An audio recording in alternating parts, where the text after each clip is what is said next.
Oltre 3 milioni di lavoratori è un vero e proprio esodo, quello che secondo le stime della CGA di Mestre vedrà nei prossimi 4 anni andare in pensione circa il 12,5% dei lavoratori sul totale nazionale.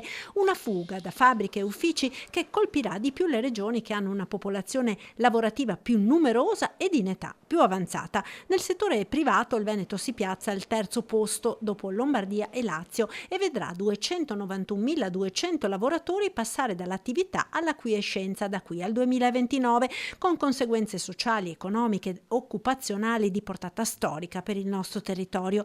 Ben lo sanno gli imprenditori che già oggi faticano a trovare dipendenti qualificati. Gli imprenditori veneti, non trovandoli facilmente sul mercato, si troveranno costretti a corteggiare i più bravi che sono alle dipendenze delle aziende concorrenti. Secondo la CGA scatterà una guerra a colpi di benefit, aumenti salariali, incentivi vari per non farsi scippare i dipendenti dalla concorrenza.